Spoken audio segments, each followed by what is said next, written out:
This is a set of 13 vintage ceramic insulators. I don't actually know what they're for, but they look like they're some kind of electrical insulator.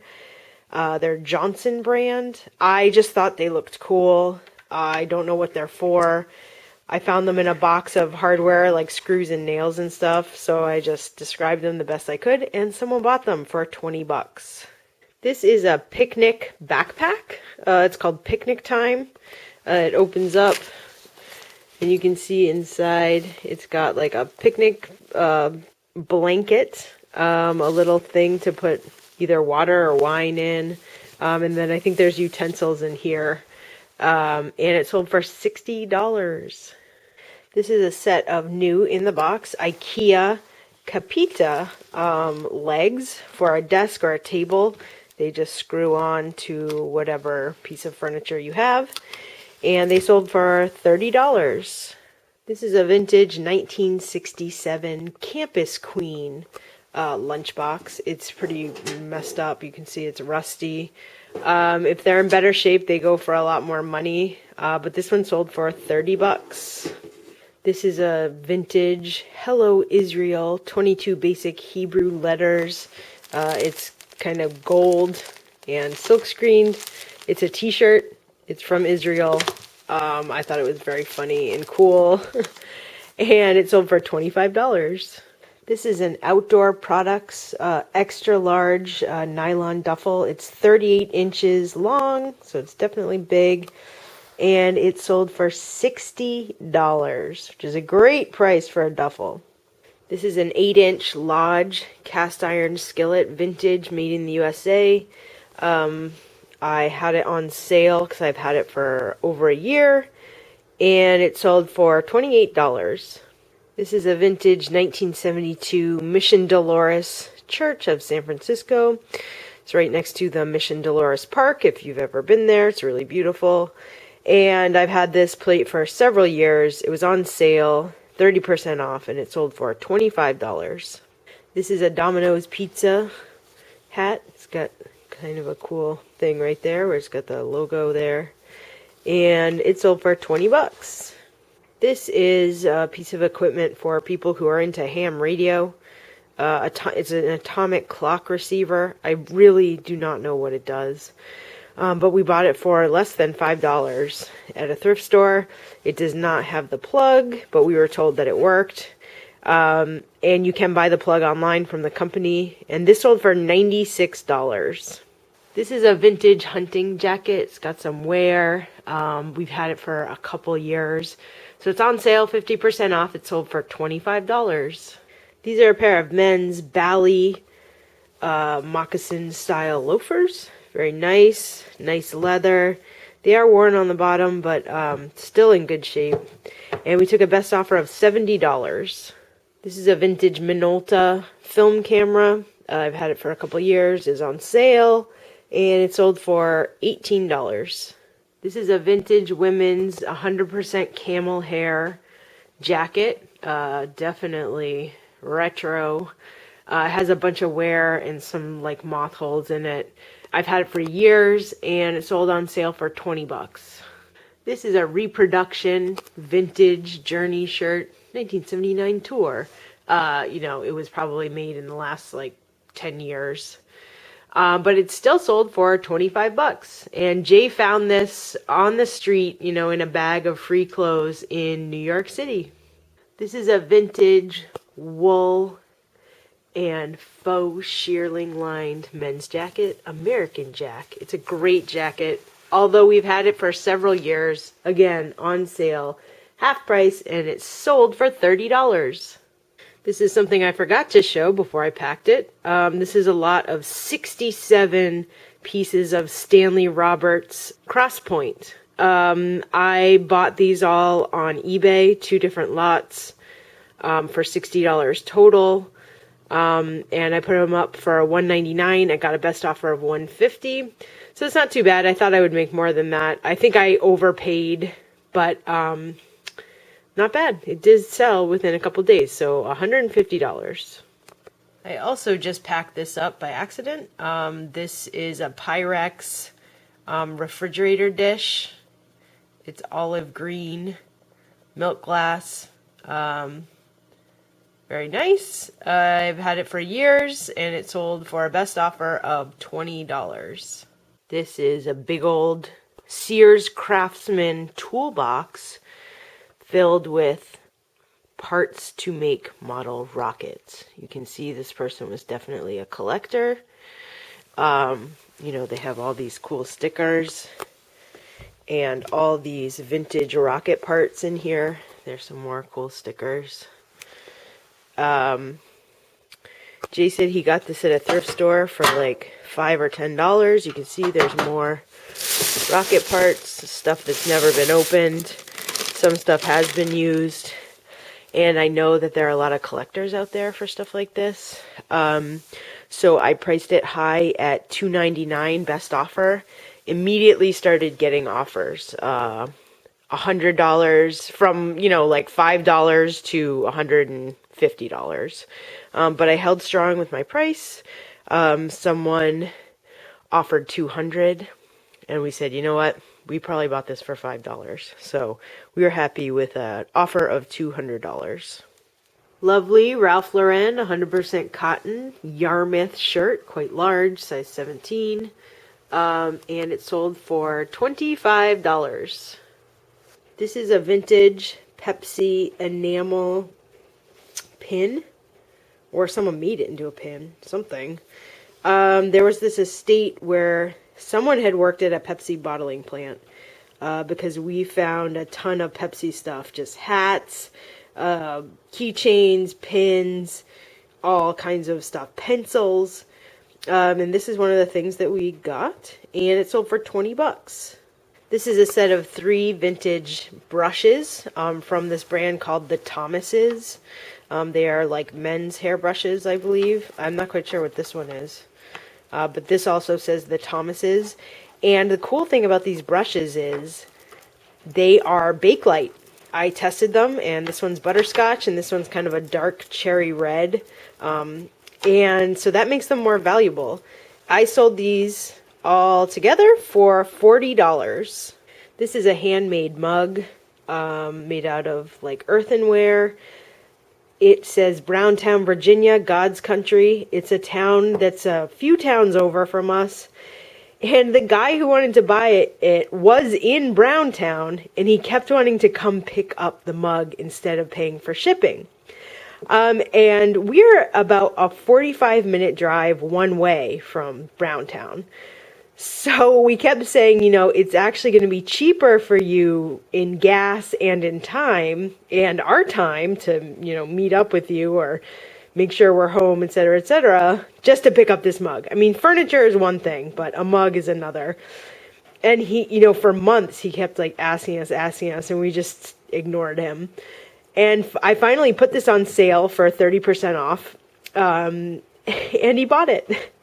So I'm finally shipping it to him. I forgot to say that last mug sold for $17.50. And these are a pair of Nylon brand stainless steel kitchen knives. They're pretty nice knives, but they don't sell for a ton.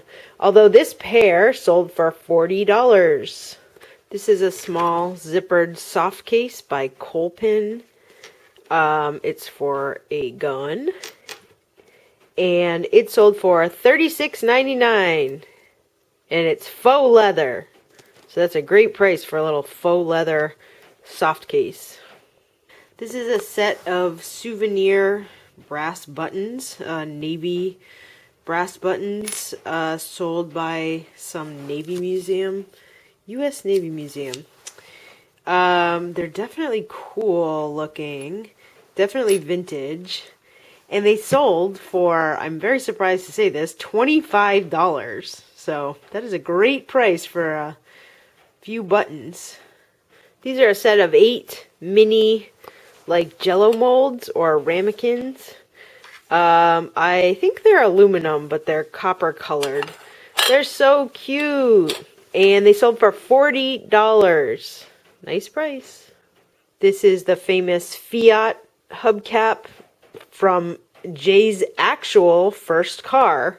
I thought it just happened to be the same car, and he said, no, that's from the actual first car I bought, which is really funny. But it sold for 50 bucks. This is a vintage high school band Letterman patch. Definitely vintage, hardly used, sold for 30 bucks. This is a set of 9 Tiger Woods Wheaties golf balls. New in the box, and they sold for $19. This is a cool little Sony Walkman disc player. Totally reminds me of the 90s. Works, tested, sold for $37. Vintage handmade needlepoint. Was on sale, sold for 20 bucks. This is a set of Roto, R-O-T-O, what I believe are leatherworking tools. They're very fine tools, like you're not going to be able to see these, especially because my camera won't focus. I think they're for doing hand tooling leather, but I could not find this brand anywhere. Okay, here's a super macro of some of the tools. You can see they're like little wheels, but they have some texture to them. And I've seen leatherworking tools, and they look like this. You can see there's like some texture there. But they're very fine. And apparently someone also thought that they were leatherworking tools because they bought them. And they bought them for full price of $200. So I was very happy with that. This is a massive cast iron enamel Dutch oven. The brand is Authentic Kitchen, which I think was just sold like at Target or something like that at one point. It is marked up. I did clean it really, really well. But the great thing about items like this is they do kind of last forever. I mean, you see some chips and stuff, but compared to like the fancier brands, you know, this is a good price because it's a generic brand. I sold it for $60, which is actually pretty darn good. The thing weighs almost 17 pounds by itself. So the thing about cast iron is you have to almost treat it like glass, because I've shipped 2 Dutch ovens in the past and not packaged them well, and they both shattered. They just cracked in half. So this is going to get super double boxed and floated, and it sold for 60 bucks, which is a good price. This is a silly trucker hat. Retired. No clock, no phone, no worries, no money. I think we have 2 of these, actually. This one sold for $25. These are a pair of Converse All-Star low tops, women's, size 11. So they're a good large size. And I took a best offer of 20 bucks. This is a replica tile from the U.S. Capitol. It's like a trivet. It has information about the U.S. Capitol. It came from the Senate gift shop. And I sold it on sale for $25. This is a vintage Star Wars model kit. You can see the box is kind of wrecked, but it is new in the box. It's never been used or put together. I had this up for, I think, 100 something, but someone gave me an offer of 50, and I took it because I wanted to get it out of storage. So 50 bucks is a good price. Jay said he paid 10 at a thrift store. We thought it'd be worth, you know, $100. But I'm happy to get it out. 50 bucks. This is a vintage SS United States lines wool blanket. People wrote us when we first put this up that it was a crew blanket. You know, it's not super fancy, so definitely belonged to someone in the crew. It's got some holes in it. It's definitely old. I had it up for $600. A lot of people wrote to me like, it's not worth $20. So the cool thing is my thoughts were someone who's a designer is going to want this. And someone who's a designer in New York bought it for a best offer of $250. So I am thrilled with that. I put it up high so that I could get a high offer like that. So $250 is awesome. This is a Robert Shaw brand, programmable digital thermostat. I've never heard of this brand before, but this was, I think, used in the box. I don't think it's brand new. But I did put batteries in it and it worked. And it sold for $25. These are two vintage 1967 Trailer Life magazines, which are so awesome. There's one that's floating. And these sold for $25. Now, the issue with these was they're supposed to be with our books. And now our books are in a couple different places. And we looked in all those places. And we looked in all those places twice and sometimes 3 times. And we could not find these. And I was getting ready this morning to write to the buyer and say, I'm so sorry, I cannot find these. Would you like, a credit in my store, or I can give you a refund, etc. And I thought, you know what? There's a stack of books those are all books that have to be listed. And there's one bin that's clear, and I saw some magazines in there. Just, you can see some old Sports Illustrated there. And I just peeked in there and I said, you know what? I bet they're in there by accident. We set them aside and we accidentally put them away in the bins of unlisted. And that's where they were. So I'm very, very happy that we found these. And out they go. This is a vintage wool blend fedora or rain hat. You can see it says Harvard. And it's got a size. It's got some staining here. This hat is actually pretty old. I've had this hat for about 3 years. If I bought this now, I would wash that with OxyClean. Just rinse it out and just, hang it dry. But I think the person could get the stain out if they wanted. And this sold for $36.99. This is a vintage West Virginia Mountaineers mesh trucker hat. And it sold for $20. This is a vintage 80s Preparation H hemorrhoidal cream. I guess that's when it came out. With new Preparation H cream, watch your profits rise to the top. The most ridiculous mug. And someone in Brooklyn bought it, I'm sure as a joke. Maybe for our Secret Santa thing that's just silly. And it sold for $14. This is a set of 6 very cute salt and pepper shakers, kind of like for a diner or a cafe. They're made in Germany. There's 3 extra tops. And they were on sale for 30% off, so they sold for $17.50.